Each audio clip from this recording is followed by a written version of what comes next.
We're here in the studio here today with what is nearly the stock Tom Morello setup. This is the Marshall JCM 800 2205 50-watt head with channel switching and with the name blocked out so that no endorsements are given or asked for. This is not my cabinet. Normally I have a 4x12 PV cabinet that I use that sounds like my sound. This is the cabinet they had here at the offices of Guitar World, which we're using today, which is going to sound pretty close, but it's not exactly what I use. As far as the pedals go, there's a ancient early 80s Crybaby wah-wah pedal there. I believe it's missing one little hoof. The original Digitech whammy pedal, indispensable to making pterodactyl noises. The Boss digital delay pedal there. The DoD equalizer pedal, which is only used when I wish to go to 11. It's just flat across, as you can see, and then this goes up a little bit. It also has the sweat guard on it there. When I'm playing a rocking show in a hot venue, the pedals would sometimes short out, and you can't have that, so that's my tech, put a sweat guard on that for personal hygiene as well. And then the MXR Phase 90, which I really don't use for anything, but it sits there, and it's a beautiful orange pedal at the end of the line there. As far as guitars go, we've got two here today, but this is the Soul Power guitar, which has been my primary guitar for all of the Audioslave songs and concerts for songs that are tuned in regular 440. And for the drop D portion of our demonstrations today, we've got the new Gibson Les Paul that I've been using on the latest record, Revelations.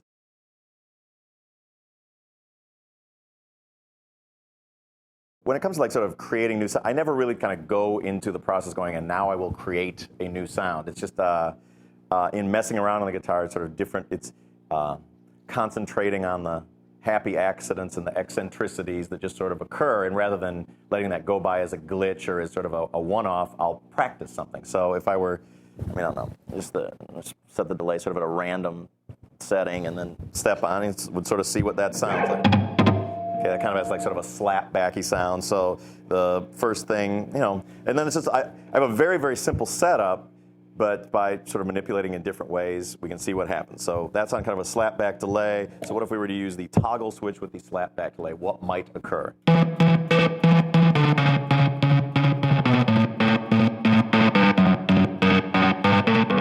That's sort of an interesting whatever. Then we might see what happens if we click on a little wah with that.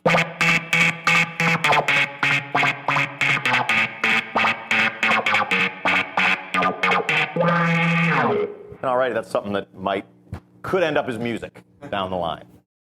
When I started using the toggle switch as a picking technique, it was on a guitar that had two volume knobs. One of them turned to 10, the other turned to 0, and by flicking between the two pickups, that caused the on-off switch. This guitar was not designed with two volume knobs or a toggle switch, so I had this one put on. But it can work on any guitar that has two pickups and a volume knob for each pickup. So right.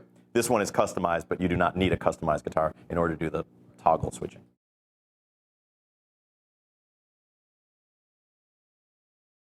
The whammy pedal for me was a great invention because I never had the patience. Like when you get your original record deal, you get a couple of $1,000s to spend on gear. So everyone runs down to Guitar Center and buys boxes of stuff that blink. Well, of course, I did that too, and then I didn't have the patience to read any of the manuals and plugged them in, and they drained all the sound out. It just sounded kind of crappy. So when I heard that there was a harmonizer in a stomp box, I thought, well, I got to get me one of those. And it was right around the time of the beginnings of Rage Against the Machine, where I was basically designated to be the band's DJ.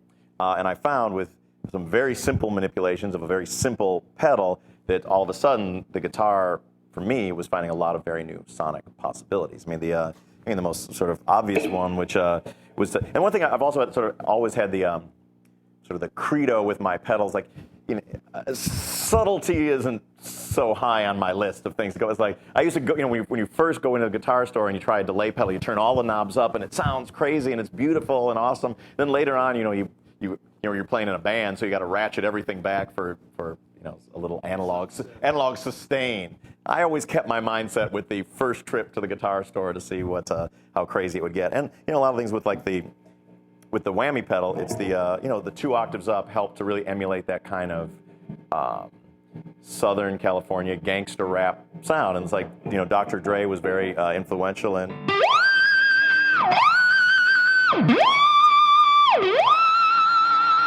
There's like 4 notes like that with a hip-hop groove underneath it, all of a sudden, you know, changed the way that I looked at music. And I started studying very much more DJs rather than guitar players and trying to emulate those sounds.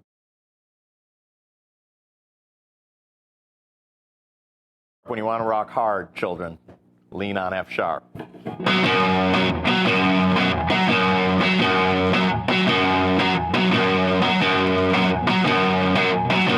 Just octaves on F sharp that just bounce the field. And then a little riff that goes. And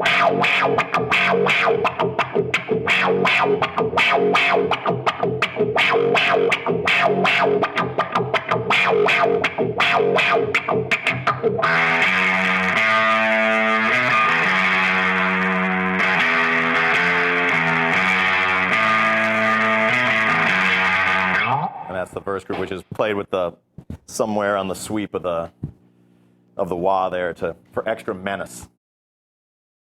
That was sort of like Ghetto Boys. That's what we were going for on that. Was sort of like a Ghetto Boys menacing Houston 6th Ward sound on that.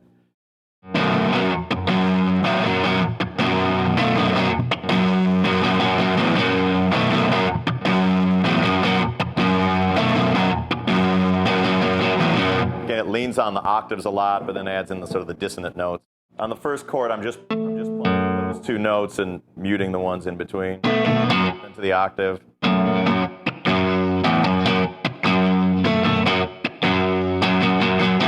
The A string's never played in that.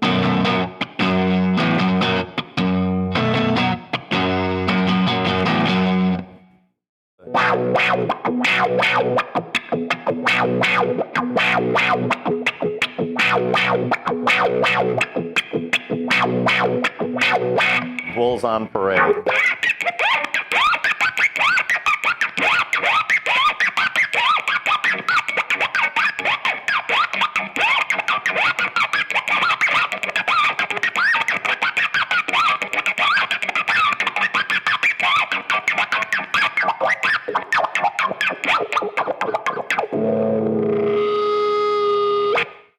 Very simply, I just turn on this, you know, goes to 11 box there. Have the wah-wah pedal on to add like sort of extra sort of a white noise. It's because if you're going to do some scratching stuff, it's the high end's better. Turn the pickup selector to maximum rock power, and then just kind of I use the, you know, this hand is the scratcher, and then nothing happens.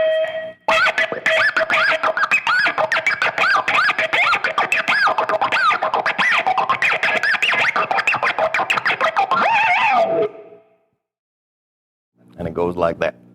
Leave the full treble on. And the tonal changes come from, you know, where, you know, the left hand's rubbing on the string.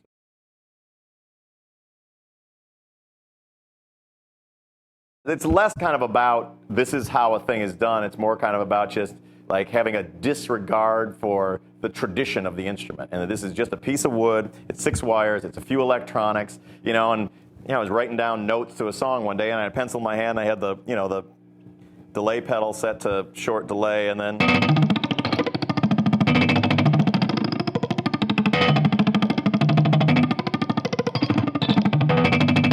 I mean, that's not particularly rocket science. It's a pencil and a delay pedal, but.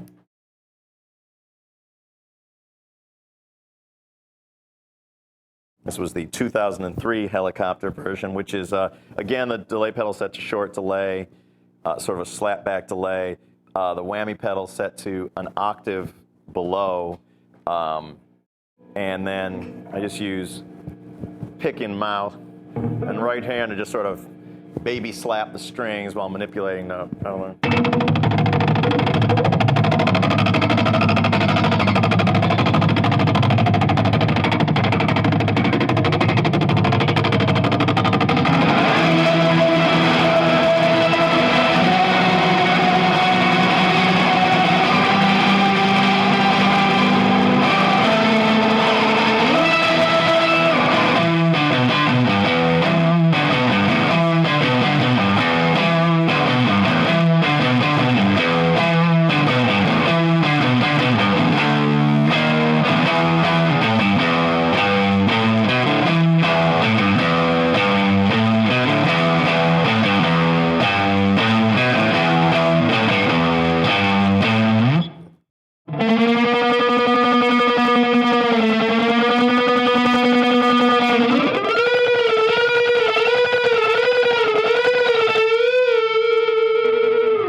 that's just made to sound more voluptuous by the short delay, the slapback delay. Cochise may have a bridge part where actually the phase 90 gets used. Which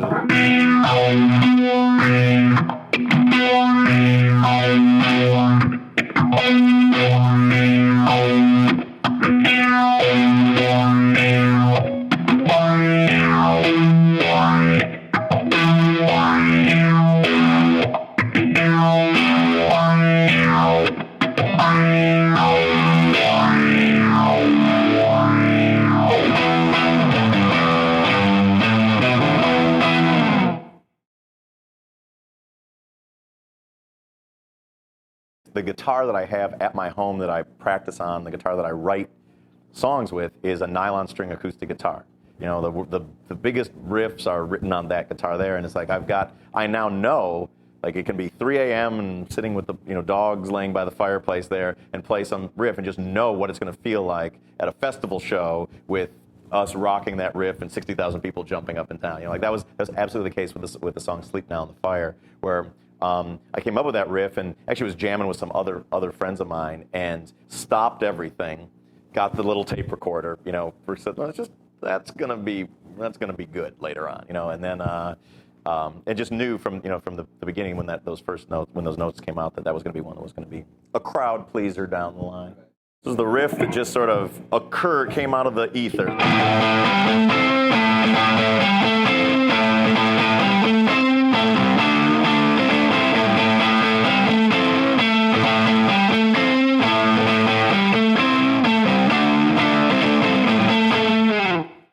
It's the A an octave,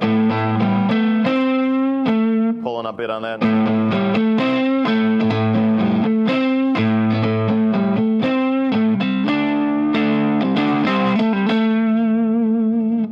Basically just sort of holding that note through the whole verse. We let the Jimmy Castor Bunch riff roll on. Zach does the lyrics on top of it, and then it drops back in as hugely as possible, etc. Again, you want to bump up to 11 for this one, kids, because you're going to need some sustain. Normally this is one that's played on the Arm the Homeless guitar, but I'm going to do my best with the old Soul Power. And I'll be accessing some feedback by getting right up against it, and then employing the old toggles. A little something like this.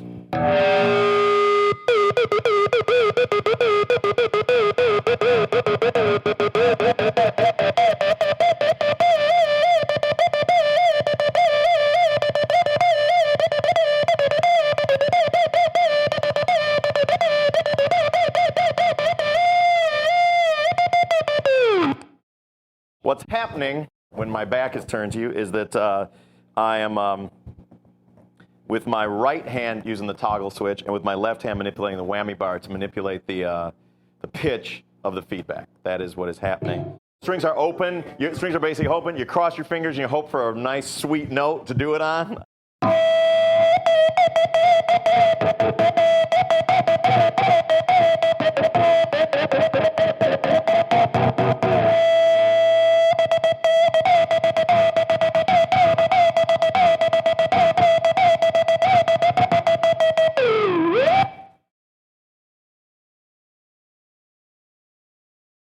The first riff of the song is just the descending tension builder.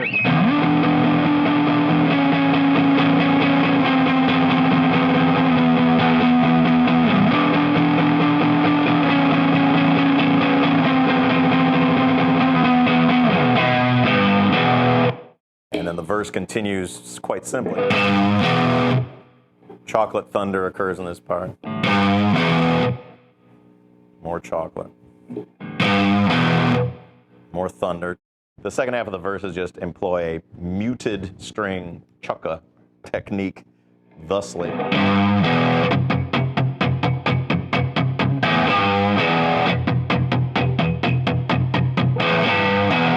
Etc. for chukka flavor. It's down chuck. Yeah, you chose not to up chuck. Sounds almost identical. You can chuck any way you want, really. It's not going to hold you back one way or the other. Chorus erupts with...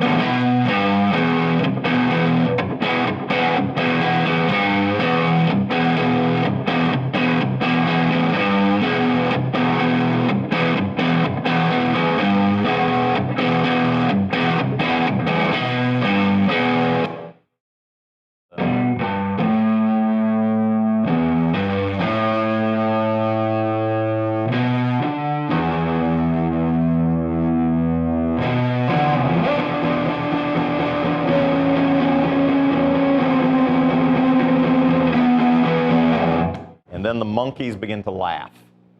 This is the monkey laughter solo. Cats, there's one where the cat's being chased around the room.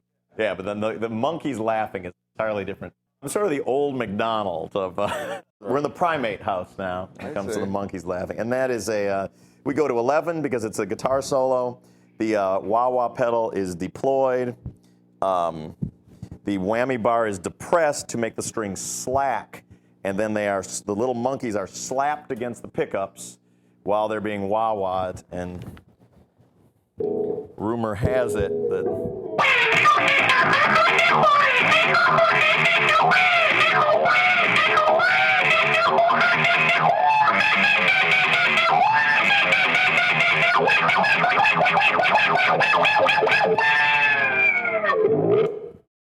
monkeys are satisfied, and I hope you are too.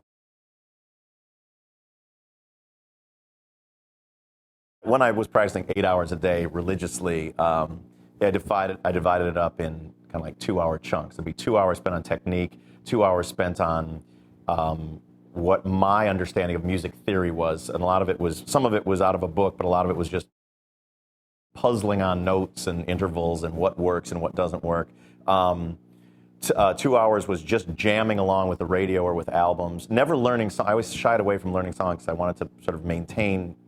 That's sort of the traditional way the guitar players learn songs. And at the time I was playing in some cover bands, and it was very important to me in my practice to not have learning songs be part of it, to be something that was just mine, And then the last part was either songwriting or working with sounds and textures or playing with my effects pedals for 2 hours a day. And now, like when I do my practice, now I look at that was really working guitar. Now when I play guitar, and it's for enjoyment and creativity.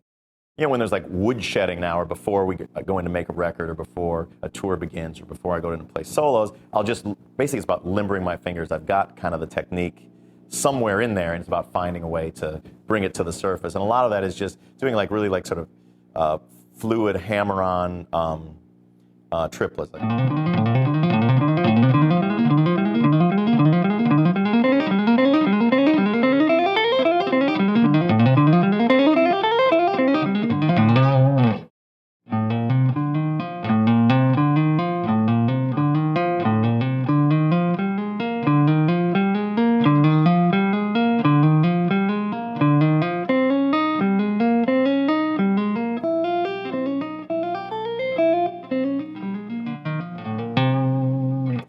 After feeling a little bit more limber, then employing the same kind of triplet, runs to, say, a minor pentatonic scale. Like.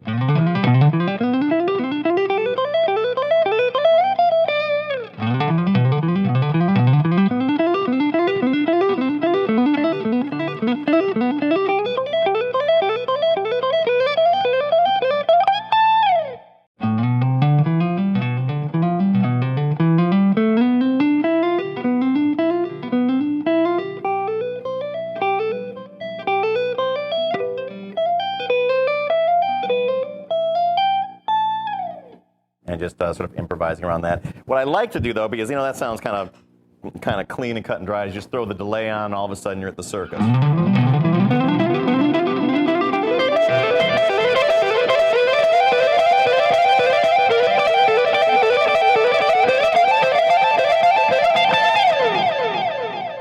It's a lot more fun, of course. Same exercise. Maybe get a little bit less out of it technically, but it's kind of like eating candy. The song actually starts with the big power chords, though. It starts with a. I like to put on the phase 90 to thrill the children.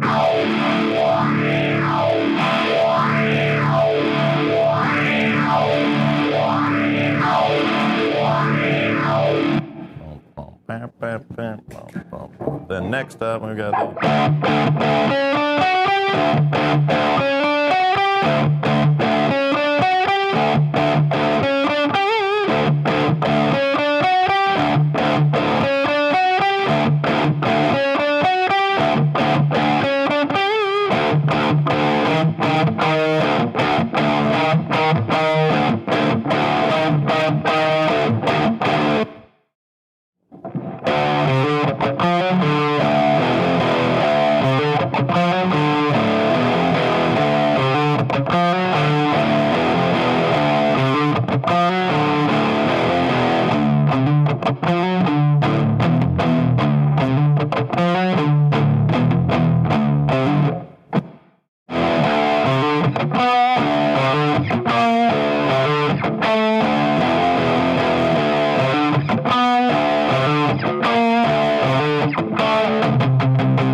chorus, the breakdown section. Revolutionary words are spoken in that. The chorus is about to drop. Then it builds.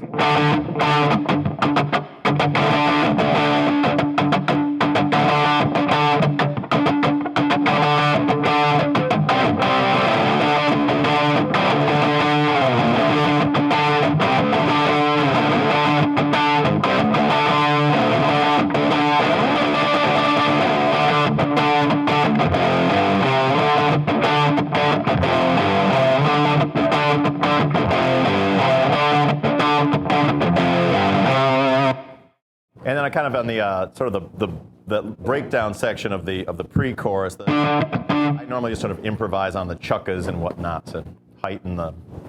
That's where we pull the bowstring back. Pull the bowstring back.